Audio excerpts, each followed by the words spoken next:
विद्यार्थियों, कैसे हो सब। आज बायोलॉजी विषय का आज एक और नया टॉपिक अपन लेके आए हैं और अपने इस चैप्टर का आज का ये लास्ट टॉपिक रहेगा। जो अपन चैप्टर पढ़ रहे हैं मानव रक्त परिसंचरण तंत्र का, और आज अपना लास्ट टॉपिक रहेगा हृदय से संबंधित विभिन्न रोग यानी बीमारियां। विभिन्न रोग और बीमारियों की जब अपन बात करते हैं तो आपके सामने मैंने नोटेड की हैं 10 प्रकार की प्रमुख बीमारियां हृदय से संबंधित होती हैं। और अपने इस दैनिक जीवन और भागम भाग जो अपनी लाइफ है उसमें अपने शरीर में कैसे बीमारियां उत्पन्न हो जाती हैं अपन को इनका पता बाद में चलता है। जब बीमारियां अपने शरीर को घेर लेती हैं तो कैसे अपन इनसे बच भी सकते हैं। तो अपन को इतना बेसिक नॉलेज तो पता होना चाहिए कि अपने शरीर में कैसी बीमारियां उत्पन्न होती हैं, क्या कारण होता है मेनली। तो मैं आपको बताना चाहता हूँ। सबसे पहले तो है उच्च रक्तचाप, जिसको अपन बोल देते हैं बीपी, ब्लड प्रेशर। नॉर्मल अपन डॉक्टर के पास जाते हैं तो अपनी बीपी सबसे पहले चेक होती है। बीपी हाई भी हो सकती है, बीपी लो भी हो सकती है। तो नॉर्मल वे में देखिए, high BP, high blood pressure या उच्च रक्तचाप जिसको अपन बोल देते हैं, ये क्या होता है। आप डॉक्टर के पास जाते हैं, डॉक्टर आपने देखा होगा एक विशिष्ट प्रकार के वैक्यूम के द्वारा आप उस प्रेशर के तहत आपको सिस्टोलिक और डायस्टोलिक प्रोसेस के तहत आपका मेजरमेंट करता है कि आपका रक्तदाब क्या है, धमनियों और सिराओं का रक्तदाब क्या है, अपने शरीर का रक्तदाब क्या है, हाई है या लो है। तो उसके लिए मैं आपको बता रहा हूँ कि डॉक्टर देखा हाई एक तो होता है नॉर्मल अपना जो बीपी होता है वो होता है संकुंचन के समय। किसके समय? संकुंचन के समय होता है 120 mmHg होता है। कितना? 120 mmHg होता है। और जब विकुंचन की बात आती है तो विकुंचन के समय अपना होता है 80 mmHg होता है ब्लड प्रेशर, बीपी। अब देखिए, इससे यदि बीपी हाई जा रही है, 120 से अबव जा रही है, आप ये मान लीजिए नॉर्मल 130 से प्लस अपन मान लें, तो उसको तो अपन कह देते हैं कि बीपी हाई होगी। उसकी बीपी क्या होगी? हाई होगी। और बीपी हाई होने से अपन देखते हैं कि घबराहट होना, हार्ट की बीट ज्यादा बढ़ जाती है, तो वो हो जाएगी बीपी हाई। और बीपी लो की जब अपन बात करते हैं तो अपन देखते हैं यदि 60 से कम हो जाए, या ये मान लीजिए 80 जो अपना एक लाइन दी हुई है उससे कम हो जाए, मैंने 60 की काफी डेंजर कंडीशन हो जाती है, तो इस 80 mmHg से कम हो जाए अपनी बीपी, तो उसको अपन बोल देते हैं बीपी लो। बीपी लो की कंडीशन में जैसे चक्कर आ जाना, बार बार जी घबराने लग जाना, ऐसी कंडीशन आ जाती है, तो वो बीपी लो की सिचुएशन होती है।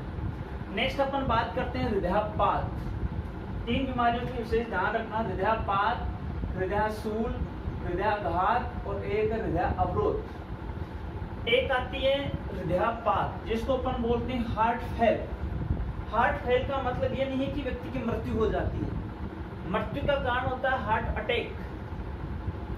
तो हार्ट फेल का मतलब क्या होता है, मुख्य रूप से मैं आपको बता देना चाहता हूं कि हार्ट फेल की प्रोसेस में मेनली अपने शरीर में जो शुद्ध रुधिर का प्रवाह होता है, मतलब ऑक्सीजन युक्त रुधिर होता है, उसकी पर्याप्त मात्रा होती है, हृदय में नहीं पहुंच पाती है। और पर्याप्त मात्रा हृदय में नहीं पहुंच पाती है, और नहीं पहुंचने के कारण क्या होता है, अपने फेफड़ों में संकुंचन की प्रक्रिया हो जाती है। कौन सी प्रोसेस हो जाती है? मेन लक्षण क्या होता है इसका? फेफड़ों में संकुंचन। तो फेफड़ों में संकुंचन होता है, कौन सी रोग के अंतर्गत होता है? हृदयाघात में होता है, हार्ट फेल में होता है। नेक्स्ट मैं आपको बताना चाहता हूँ अपनी एक अलग आगे बीमारी आती है हृदयशूल, जिसको बोलते हैं एंजाइना। काफी इंपॉर्टेंट है, कंपटीशन एग्जाम में बहुत बार ये क्वेश्चन पूछा जाता है। मैंने इंग्लिश के वर्जन जो है वो तभी लिखे हैं वर्ड मेनली, क्योंकि इंग्लिश वाला आ जाता है कभी कभी। हृदयशूल एंजाइना, इसमें देखिए नाम से आगे वर्ड दिया हुआ शूल। शूल क्या होती है, जिसको अपन अपनी भाषा में नॉर्मल वे में यदि अपन इसको याद रखने की बात करें तो शूल का मतलब कांटा, और कांटा क्या होता है? चुभता है। तो इसका मतलब हृदयशूल एंजाइना में क्या होता है, जो अपने हार्ट होते हैं, हार्ट की जो मेनली जो अपनी धमनी होती हैं, धमनियां होती हैं, उन धमनियों में ब्लड का कंप्लीटली कंटिन्यू क्या होता है, ब्लड का प्रवाह न होने से हृदय में पर्याप्त मात्रा में ऑक्सीजन की नहीं पूर्ति होती है, और ऑक्सीजन की पूर्ति जब नहीं हो पाती है इसमें हृदय में, तो अपने जो शरीर है, शरीर में मेनली जो बायां भाग है, आपको मेनली बायां भाग में क्या होता है, दर्द होता है और कांटे चुभने जैसी अपन को आभास होता है। मतलब जैसे अपन ये कई बार कहते हैं ना कि मेरा पैर सो गया, तो पैर सोने के बाद जैसी झंझनाहट महसूस होती है अपन को, तो वैसी सिचुएशन उत्पन्न हो जाती है इसमें हृदय स्थूल नामक बीमारी में। नेक्स्ट आती है हृदयाघात, और हृदयाघात जिसको बोलते हैं myocardial infarction. Myocardial infarction heart attack में क्या होता है कि जो मेनली अपने आप को बताया था कि मैंने हृदय होता है वो पेशी जनित होता है मनुष्य का। मानव हृदय कैसा होता है, पेशी जनित होता है। तो टोटल हृदय के अपन ने चेंबर बताए थे कि भाई हृदय के 4 चेंबर होते हैं, ऊपर वाले 2 आलिंद होते हैं, नीचे वाले क्या होते हैं, नीले होते हैं। अब देखना कि ये जो पेशियां होती हैं, पेशियां जब क्षतिग्रस्त हो जाती हैं, पेशियां जब हृदय की डैमेज हो जाती हैं, तो पेशियां डैमेज होने के कारण, क्षतिग्रस्त हो जाने के कारण क्या होता है कि रुधिर का कंप्लीटली हृदय में आवागमन नहीं हो पाता है, और आवागमन नहीं होने के कारण क्या हो जाता है, हार्ट अटैक, व्यक्ति का हार्ट क्या हो जाता है, मेनली पूर्ण रूप से कार्य करना बंद कर देता है, और व्यक्ति की क्या हो जाती है, मृत्यु हो जाती है। अब अपन कहते हैं कि भाई उसके हार्ट अटैक आ गया फिर भी बच गया, तो वो एक प्रकार की ऐसी बात नहीं है कि मांसपेशियां उसकी, ये बात नहीं है कि पेशियां उसकी क्षतिग्रस्त हो जाती हैं, वो अलग कारण होता है। क्योंकि कभी कभी थक्के बन जाते हैं धमनियों में, तो रुधिर का प्रवाह नहीं हो पाता, ऊपर मैंने आपको कुछ डिजीज बताई हैं, वैसी कंडीशन हो जाती है हार्ट अटैक जैसी बीमारी में, तो व्यक्ति की मृत्यु होना लगभग निश्चित है। नेक्स्ट देखिए, अगला आता है पेरिकार्डियाटिस बीमारी, 5वें नंबर की कौन सी है अपनी, पेरिकार्डियाटिस। तो इसमें हृदयाघात वाली में आप इतना ध्यान रखना, मेन बिंदु मैं यहाँ नोट कर रहा हूँ, यानी हृदय पेशियां क्या हो जाती हैं, क्षतिग्रस्त हो जाती हैं। हृदय पेशियां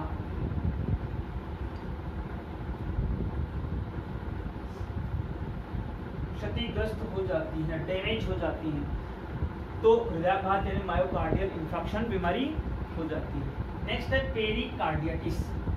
पेरिकार्डियाटिस बीमारी में आपको चीज नोटेट करनी है, अपन ने पढ़ा था कि हृदय है वो त्रिस्तरीय होता है, जो इसके आवरण पाए जाते हैं, बाह्य है, मध्य है, अंत है।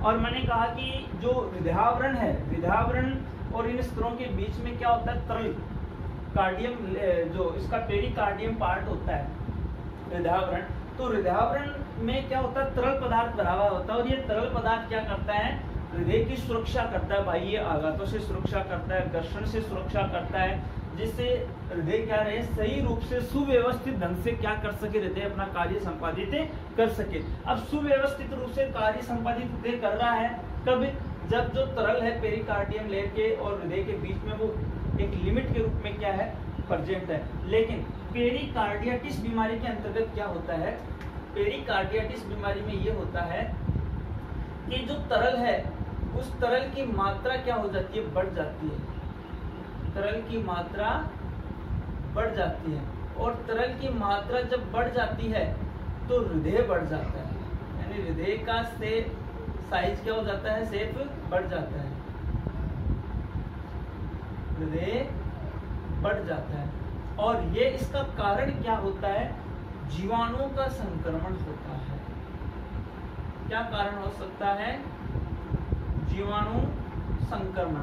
तो जीवाणु संक्रमण के कारण पेरिकार्डियाटिस बीमारी होती है, और इसमें पेरिकार्डियम और हृदय के बीच में जो तरल पाया जाता है, लिक्विड तरल मात्रा, उसकी मात्रा बढ़ जाती है, और बढ़ने के कारण क्या हो जाता है, हृदय बढ़ जाता है शेप में, और हृदय बढ़ जाने से हृदय की ग्रंथियों में और हृदय में क्या आ जाती है, सूजन आ जाती है। तो ये पेरिकार्डियाटिस बीमारी है।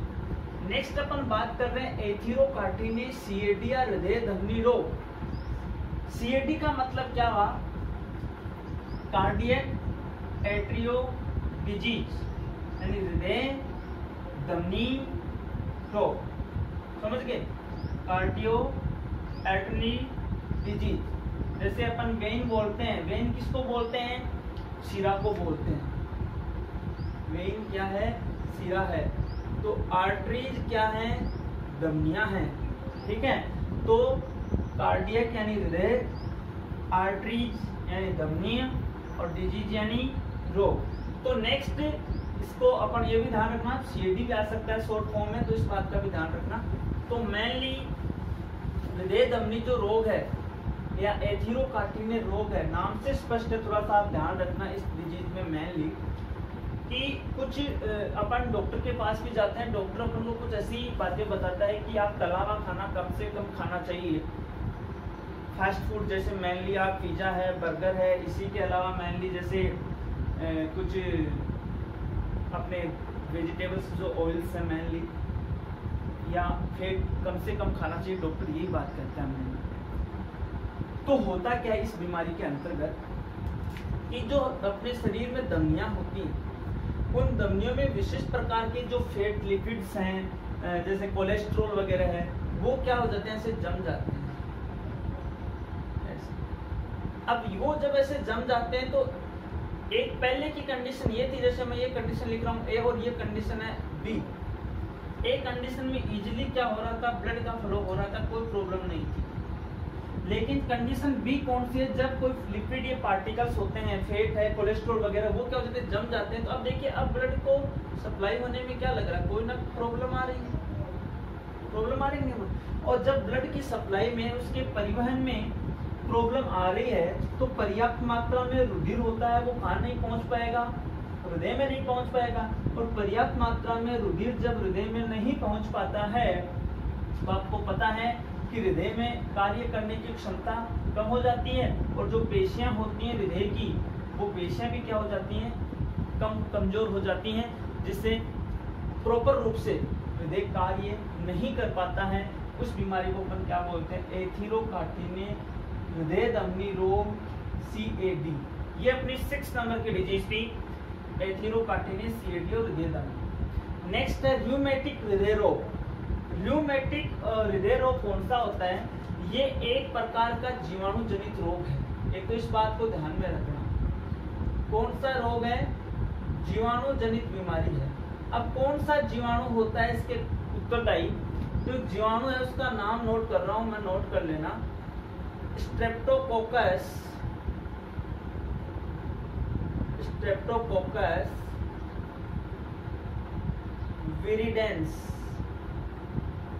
तो देखिए, स्ट्रेप्टोकोकस विरिडेंस एक बैक्टीरिया है, जीवाणु है।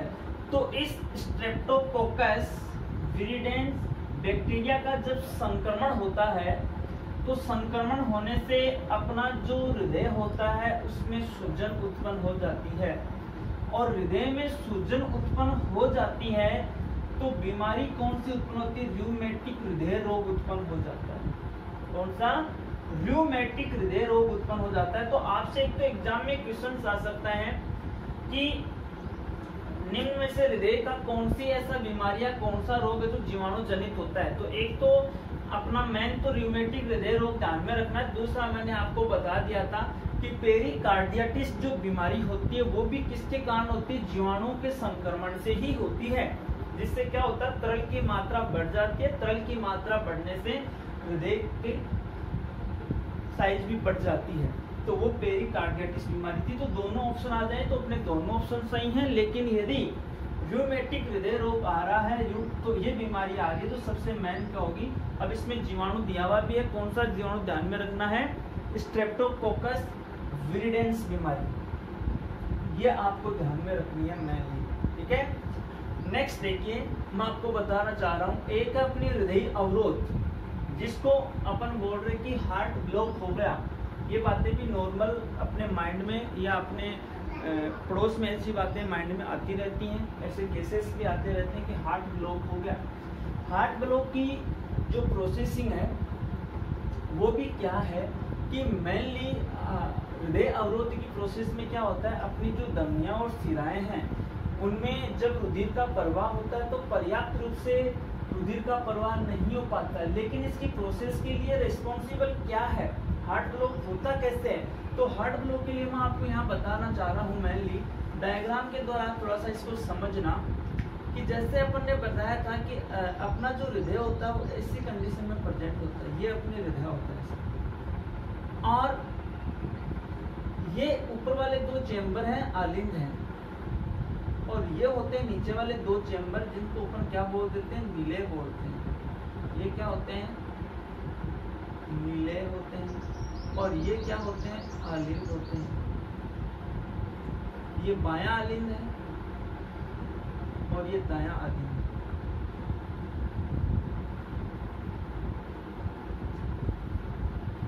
अब देखिए बायां और दाएं आलिंद की जब बात आती है, मैंने आपको शुरू में मैं आपको बताना चाह रहा हूँ, यहाँ पश्च महाशिरा होती है, जो पश्च महाशिरा दाएं आलिंद के ठीक ऊपर स्थित होती है। और यहाँ एक गुंडी बताई थी मैंने आपको कि एक गुंडी स्ट्रक्चर होती है जिसको अपन बोलते हैं SAN या SA नोड, जिसको अपन ने कहा था साइनो एट्रियो नोड।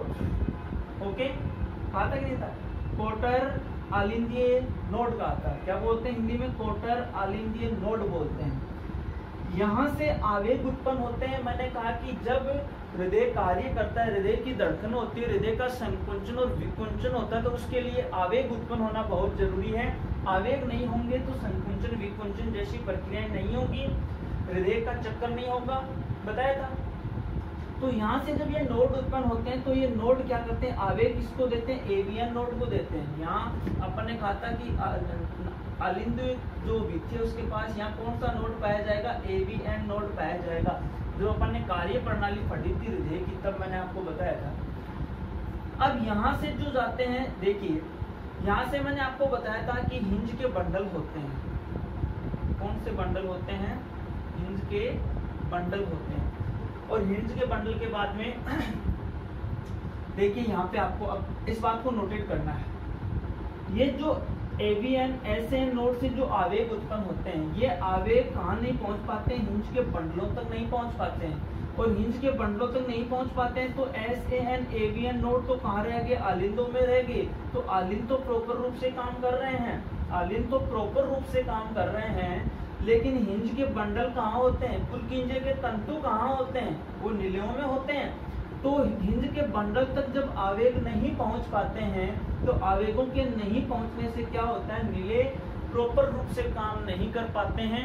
और प्रॉपर रूप से काम नहीं कर पाते हैं तो अपने जो पेशियों की क्षमता है कार्य करने की, हृदय की वो कार्य करने की क्षमता होती है पेशियों की, वो क्या हो जाती है, कम हो जाती है। ठीक है, ये थी हृदय अवरोध या हार्ट ब्लॉक बीमारी। अब नेक्स्ट आती है कपाटीय रोग। कपाटीय रोग नाम से स्पष्ट है, ज्यादा आपको वैसे दिमाग में रखना ही नहीं है। जो कपाट है, द्विवल्नी कपाट है, त्रिवल्नी कपाट है और अर्धचंद्राकार कपाट है, वो कार्य करना बंद करते हैं या प्रॉपर रूप से कार्य ना करें तो जो बीमारी उत्पन्न होती है वो कौन सा रोग होता है, कपाटीय रोग होता है। तो कपाटीय रोग से संबंधित मेरे हिसाब से कोई आपको डाउट नहीं है। लास्ट आता है अपना कोरोनरी थ्रोम्बोसिस। देखिए कोई भी अपन को याद करना है, कोई भी बीमारी याद करनी है तो उसके नाम को पकड़ना है। ये तो अपन ने पढ़ा था कि भाई कोरोनरी होती है वो धमनी होती है, कोरोनरी क्या होती है, धमनी होती है। लेकिन थ्रोम्बोसिस, थ्रोम्बोसिस अपन थोड़ा बैक जाते हैं तो अपन ने पढ़ा था थ्रोम्बोसाइट। और अपन ने थ्रोम्बोसाइट किसे कहते हैं, बिंबाणुओं को कहते हैं कि नहीं कहते हैं, कहते हैं। और बिंबाणु का काम क्या होता है, सबसे बड़ा कार्य बिंबाणु का एक ही होता है कि रक्त का थक्का बनना।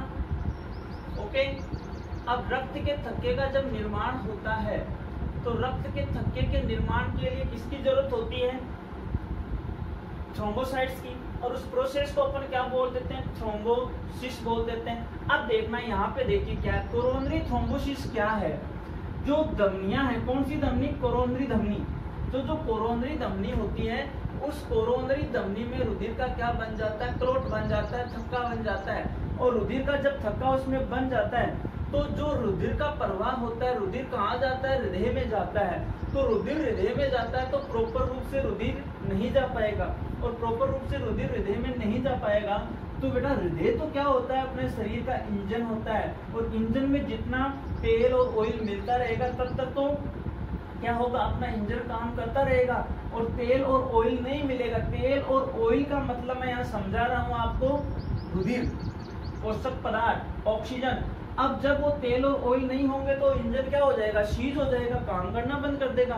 तो ठीक इसी प्रकार से जब थक्का जम जाता है तो रुधिर प्रॉपर रूप से नहीं जा पाता है हृदय में और नहीं जा पाता है, तो उस बीमारी को अपन क्या बोलते हैं, कोरोनरी थ्रोम्बोसिस। तो कोरोनरी थ्रोम्बोसिस में आप इतना ध्यान रखना कि कोरोनरी धमनी होती है, उसमें क्या बन जाता है, रक्त का थक्का बन जाता है, जिससे रुधिर प्रॉपर रूप से कहाँ नहीं पहुंच पाता है, हृदय में नहीं पहुंच पाता है। तो ये प्रमुख डिजीज थी मानव हृदय से संबंधित। अब अपन आगे अपने नए चैप्टर के बारे में डिस्कस करेंगे, वो नेक्स्ट वीडियो में करेंगे।